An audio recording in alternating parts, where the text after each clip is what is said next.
Thank you for tuning in.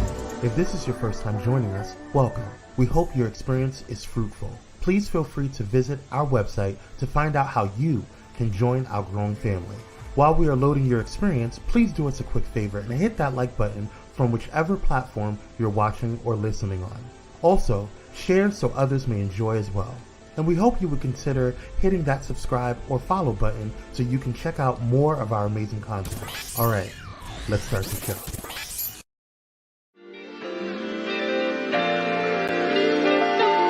And you better talk to me nicely.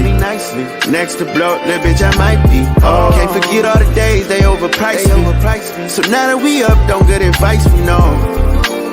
Talk to me nicely. I noticed they hit it, we getting icy. Whoa, can't forget all the moments they overpriced me. So now that we up, don't good advice we know. We on top, flipping the bird, they going sick. But I'ma make a meet every. Hey, everybody. It is I Hope Giselle, and I'm coming at y'all with messy hair, the wind, the sun, and the beautiful display of Mexico behind me. And today's show is going to be a little bit of a fun one. I know that when I do come live, I hit y'all in the chest, in the jugular, everywhere that y'all need to be hit at. But today, we are going to take a break away from y'all getting all of the good goods, right? And we're just going to get into some good old gossip. And y'all know I have to start with Beyonce, okay? So Miss Beyonce has decided that after stealing our money all year, okay, she is going to end the year by stealing at least $50, depending on if you're going with multiple people, okay? So in case you have been under a rock, or in case you just been at work, or in case you are a person that wanted to go to sleep last night because Beyonce is not that important to you, let me just give you the cliff notes, all right? The last night was the last show for Beyonce. And she did the Renaissance tour one final time in the US. Now I'm gonna say in the US because y'all, it's a world tour. I don't foresee her not traveling the world on a world tour. You know what I'm saying? Like, I don't know about y'all, but I don't know any world tours in the world that don't go around the entire world, right? So she has not hit Latin America. And if she don't go and see the Brazilian Beehive, they gonna hang her up by her wig, her favorite one. So I don't think that we are done necessarily with the Renaissance World Tour. I just think that there are moves that need to be made to make things happen. Not sure why they have to happen in the way that they are, but that's not my business. But what I will say is Kansas City was not the best last show to have. And if we are being frank, a large part of the reason why I think that it was rescheduled is because that is where AMC's headquarters are, right? And so I think that there was like one final money move meeting to be had, and Beyonce had it when she landed there that morning so that she could make sure that the coins were successfully deposited before they made the official announcement, okay? And I think that that's a smart business move to be in the place while you're doing the things and making the things, just in case you want to renegotiate some shit. And y'all know Beyonce is good at negotiating some shit. So I just think that honestly, it's going to be really interesting to see how this movie works and plays out. But when I tell y'all that Kansas City was the most disappointing city when it came to that mute challenge, they had a full 25 seconds to shut the fuck up, and not a single soul in that motherfucking building respected the fact that this lady has been telling y'all to shut up all summer. Like, all you had to do was be quiet. All you had to do was be quiet. Like, that's literally all. Y'all know the reason why the people that are outside the Beehive keep snatching our icon status? Because when Michael said, be the fuck quiet, the people were the fuck quiet, okay? When Michael Jackson came out on that stage and said, shut the fuck up, the people shut the fuck up. I don't know if this is patriarchy or what, but y'all need to get it together, okay? So when sis hits Asia and South America, I need for the Asian Beehive specifically, because I know y'all know discipline and understand it a little bit better than most of us. I need for y'all to show the rest of the people how it's done. I can't wait to the Asian Beehive and the Brazilian Beehive specifically in South America gather us with how quiet they finna be, because they're gonna embarrass us over here, and I'm upset. There are 1,000 reasons to be upset to be an American, and right now this is one of them. Okay, I'm just upset. I'm upset with y'all. But anyway, So the tour, ends with a bang. It does all of the things. And of course, she performs the big three. Now, if you're not really a big fan, you don't know what the big three are. And the big three are Thick, All Up in Your Mind, and Drunk in Love. Now, she has not performed those at every single tour stop. She did not perform it at one of mine in Canada. I felt some type of way, but it's okay. It is what it is. It ain't what it ain't. Fat me still greasy and bullshit still stank, but it's okay. Okay, because I was able to see her do it on another stop. So basically, she performs the big three. She does all of these things. And one of the things that I want to talk about was that she also re-premiered the red version of the hand suit. Now, while I'm talking through this, I know I'm asking for a lot, but production, if you can pull up all three versions of that damn hand suit. So there was a gold one, which we all love. There was a silver one, which was and then there was a red one. Now, the red one had a little bit of a different variation than the first two, and that's because the hands are in different places. And I'm just not sure if I'm feeling it. But she debuted it, I believe it started in like maybe Houston, and then she's been keeping it on. And while it's cute or whatever, I just really wish that we would have ended the tour on a high note. And if she was going to repeat outfits, that they would have been outfits that we all kind of sort of knew and loved. And I just wasn't a fan necessarily of the fact that she decided to end the tour with that red one, because it was just it was more iconic, and that gold one looks a lot better to me, I think, when it comes down to making Beyonce look like Beyoncé. Okay, I just think that there's something beautiful about gold and all of those blues and those really deep jewel tones on Beyonce's skin. Now, granted, I think that red is a ruby or whatever the case may be. It just didn't look good. It didn't do what it was supposed to do. At the end of the night, Miss Thang decided that she was going to release that she has a movie coming out that is under exclusive contract with AMC Theaters. And I'm here for the exclusive contract with AMC Theaters because, bitch, I'm an A-list, but my A-list points don't count. So if you were like me and you thought that you was going to get one of the tickets for free and that you weren't going to have to pay, you know what I'm saying?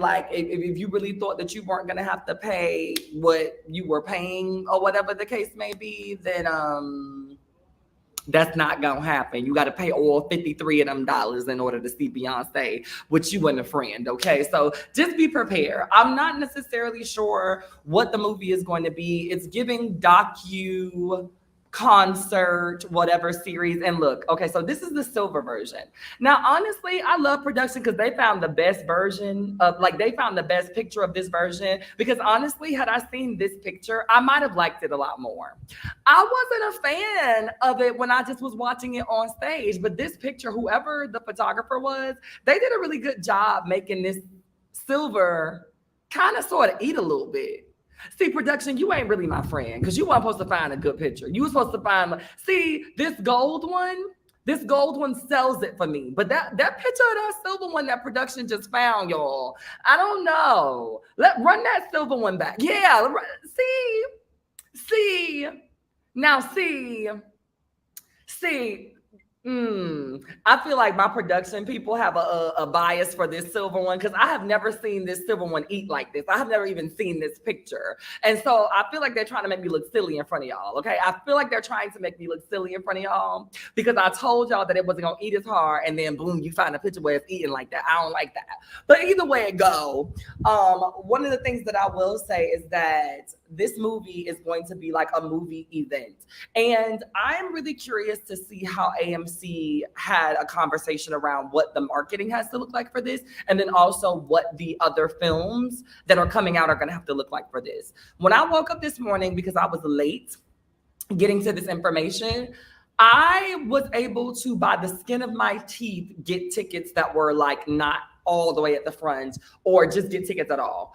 Most of the major theaters are already sold out of this movie, and most people are already on Instagram talking about how this is going to be a second concert event. And for the people that couldn't afford to actually go to this, there are people who are already plotting on their concert outfits for these movie theaters. So what I want to know is if AMC is actually prepared for the Bayhive and the Swifties to come storming through their fucking theaters and be running a whole Renaissance concert up in their theater as if we not the only people in there. I'm not sure if these are going to go as well as we think they're gonna go, because y'all gotta remember, We are loudmouth ass, Beyonce beehive, singing ass, dancing ass, queer ass people who are going to be stomping all up and through these movie theaters. Have they done sensitivity trainings? Have they made it their business to understand that there's going to be an influx of people that are going to be consuming this?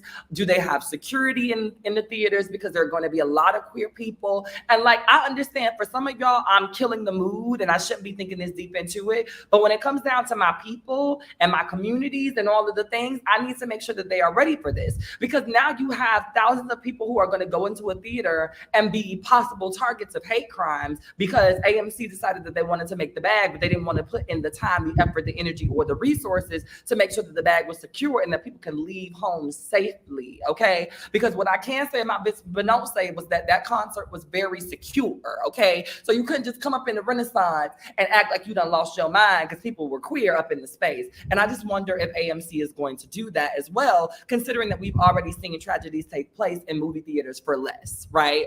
And so, you know, I think that AMC needs to also be trying to figure out ways that they are going to circumvent the types of people that are going to go and see this film and the way that people are going to show up to come and see this film, i.e. visibly queer.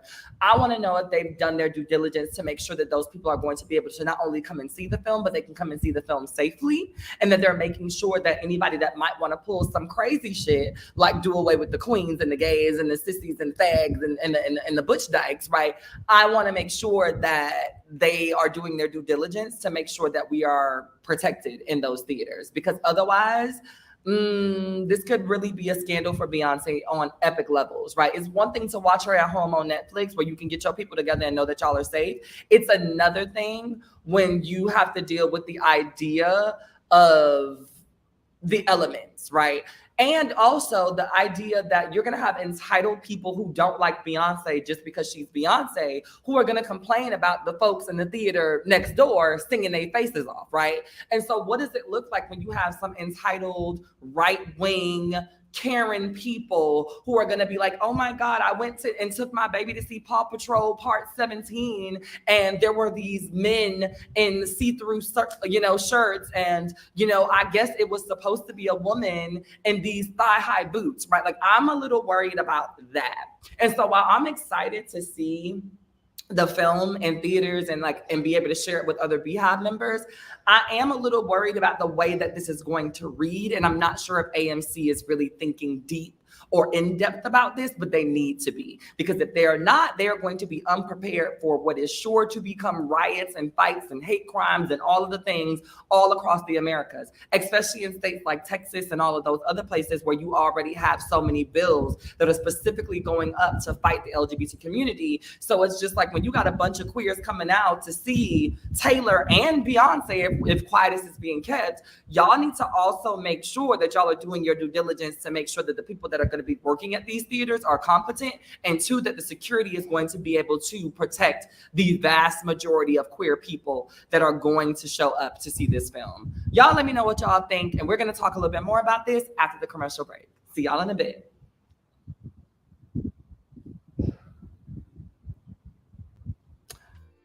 Talk to me nicely. Next to blow, little bitch, I might be. Can't forget all the days they overpriced me.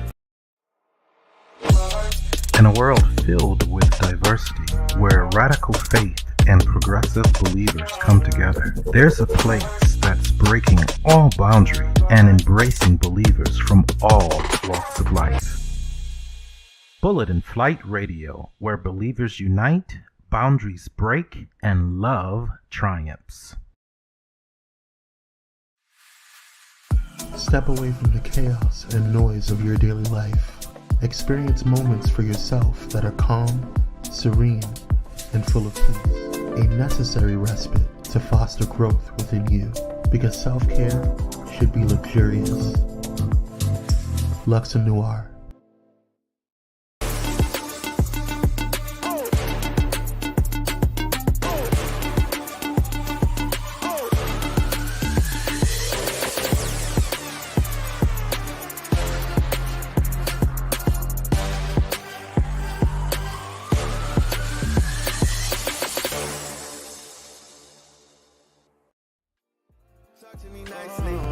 I notice they heated, we getting icy. Whoa, can't forget all the moments they overpriced me.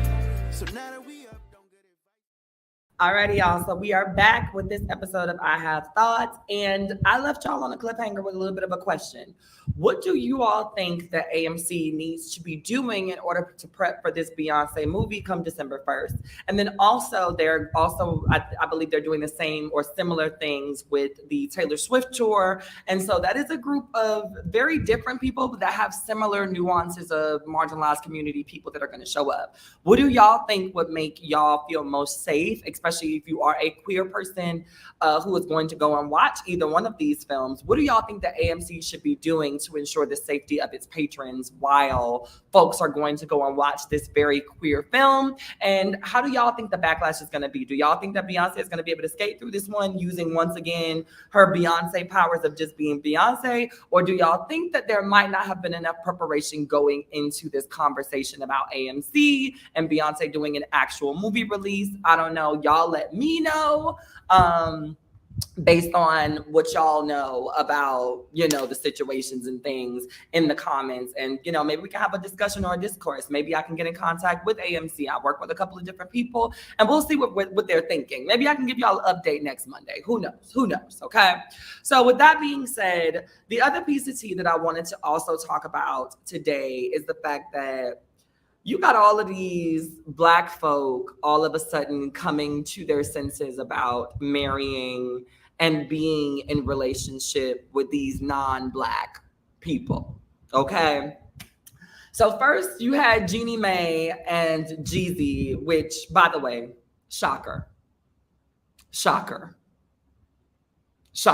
right? Like, y'all really thought Jeezy the Snowman was going to spend the rest of his life with Jeannie Mae, okay? Y'all really thought my president is Black and my Lambo was blue, okay, was going to spend the rest of his life with Season of the Dragon. Y'all really thought that was going to happen. And that was not a racist remark. That was literally a season that they had. Y'all really thought that Jeezy the Snowman was going to build his entire life with this lady. Okay, like you can look and see the discomfort in both of their eyes. She's trying to have his aesthetic. He's trying to have her aesthetic. The aesthetic is off on both parts. I'm sure that the sex might have been great, even though it smelled like teriyaki and fried chicken mixed together. But at some point, we've got to be honest with ourselves when it comes down to dating non-Black people, especially as Black people in America.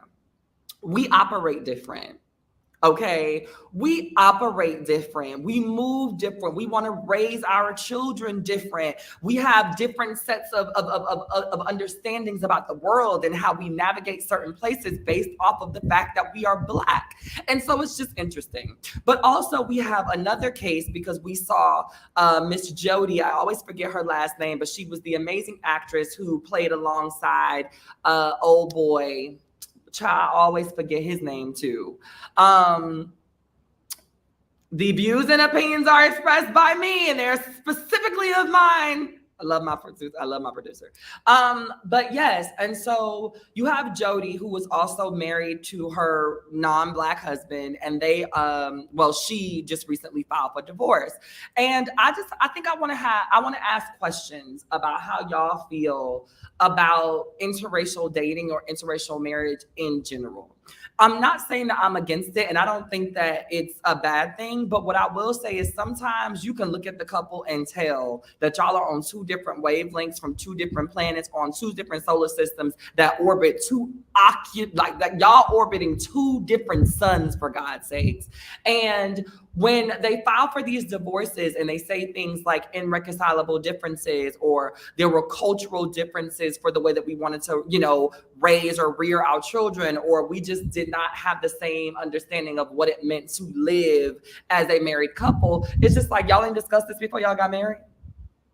Like nobody discussed the cultural differences between some Asian people and some Black people before they got married. Nobody discussed the differences in European cultures and African cultures before y'all got married. Like we didn't have these very pivotal conversations about what it means to be with somebody till death do us part before we said yes and or bestowed a ring upon someone. And to me, it's giving very much so like, are we having real relationships, or are we doing what our agents and the PR companies and all of these other people are saying do for the sake of just being able to say it? You know what I'm saying? Like, I feel like when it comes down to it, I've definitely been in interracial relationships. And as somebody who is an Afro-Latina myself, like, it's one of those things where you got to know what you're getting into before you get into it.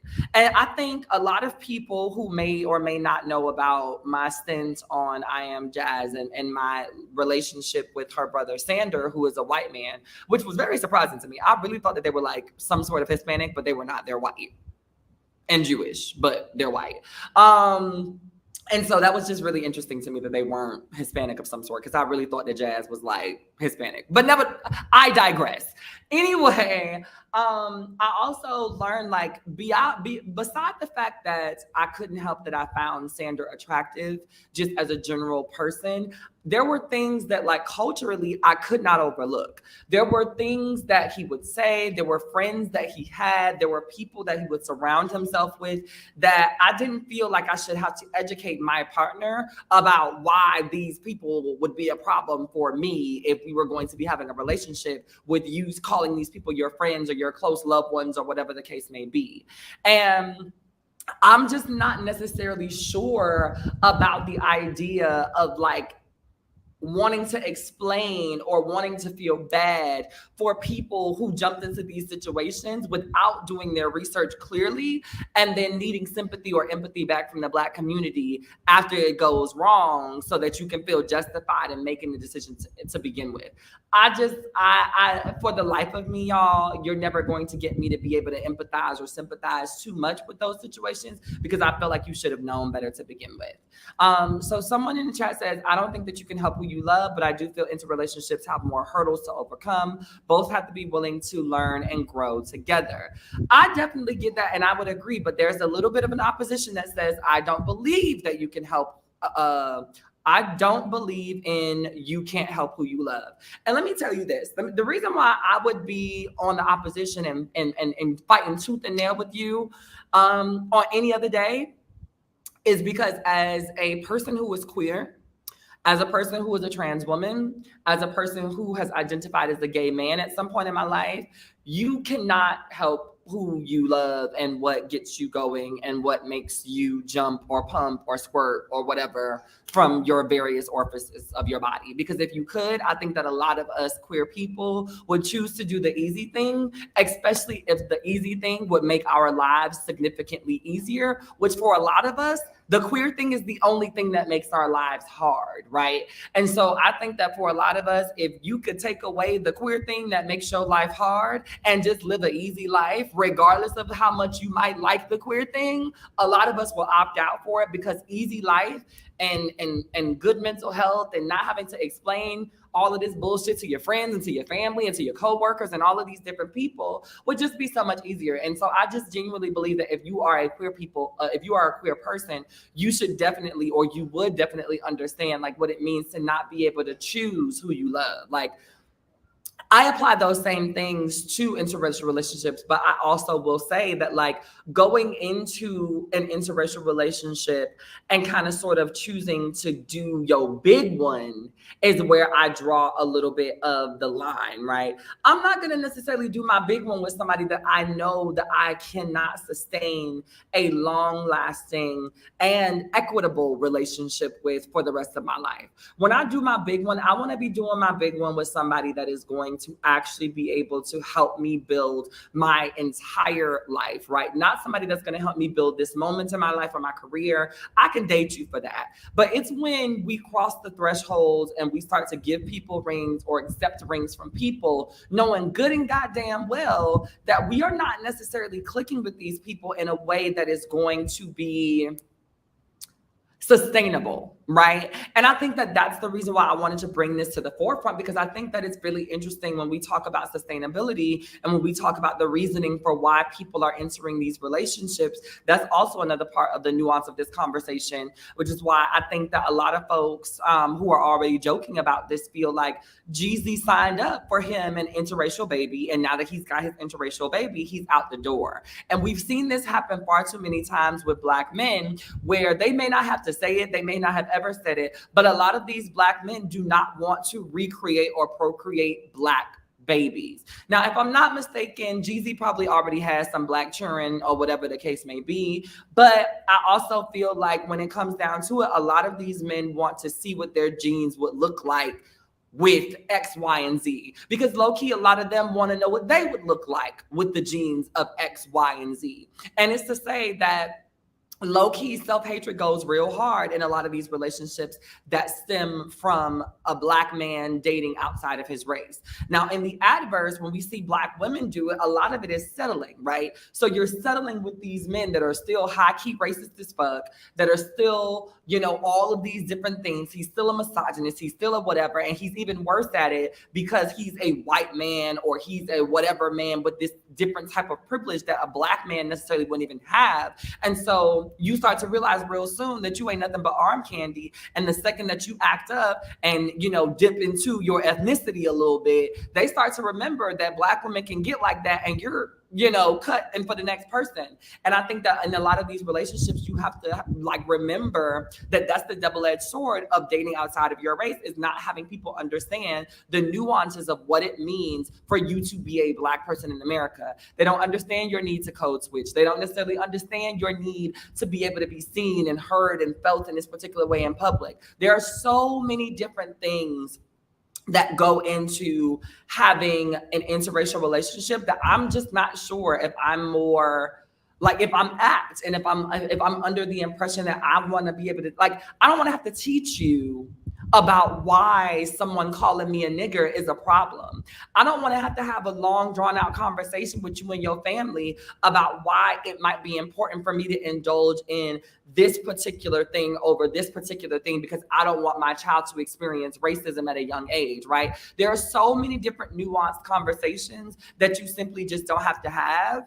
And if you are going to have them, at least do so with a person that you know is aligned with you or that you are aligned with, so that you don't have to run the gamut of all of these things. But I think that oftentimes, especially in celebrity relationships, folks are not doing it for the right reasons. Folks are doing it because they don't want to be a celebrity that's not attached to somebody by a certain age. Folks are doing it because they feel like they can buy and sell their way into happiness. Folks are doing it because they like the idea of the conversation that it'll spark on the internet, which will then give them a bunch of deals or magazine covers and all of this other bullshit. And then when it goes awry, we're supposed to feel bad, right? And I'm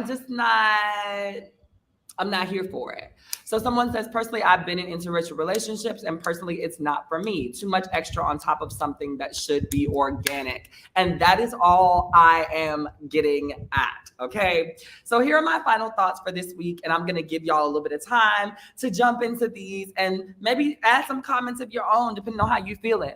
So this week's final thoughts are this. While we all enjoy a good 1-2 moment with Mother Beyonce, what are we really thinking about how safe this environment is going to be when we have to share with other people? The reason why the Renaissance tour, I believe, was so safe and had very few hiccups was because it was a space that was created specifically to be safe by the person that was throwing the party, right? That person made sure that there were cups, that there was tissues, that was security, that, you know, there was Narcan if you needed it, whatever was, you know, needed to be supplied. I think that Beyonce created and curated a space that helped us to all feel safe enough to be our best selves. AMC is not necessarily known for doing that. Not to say that they're known for doing anything else, but it's not to say that they've ever had events where you are going to have an influx of people who are underneath multiple right, oppressive states show up in one space. And so if we're going to do it, we got to do it right. On the flip side, when we get to talking about these interracial relationships, we got to do things for the right reason. And if you're going to be in it, and if you're going to get married, if you're going to do all of these things, please don't waste people's time for the sake of optics, for the sake of your management, or for the sake of the idea of you getting your name back in the tabloids. Because once you break somebody's heart, you cannot unbreak that shit. And once you've had a bad experience, you cannot undo that. And it's not to say that you have to throw every single person away from that race from that point on, but it is to say that other people are going to likely not fit your fancy because of that negative relationship, when honestly you could have just done something that was a little bit more intentional and skipped the entire process. But I digress. Y'all let me know what y'all think in the comments, and until next week, I will see y'all around. Have the day you deserve, everybody. Talk to me nicely. I noticed they heated, we getting icy. Whoa, can't forget all the moments they overpriced me. So now that we up, don't good advice we know.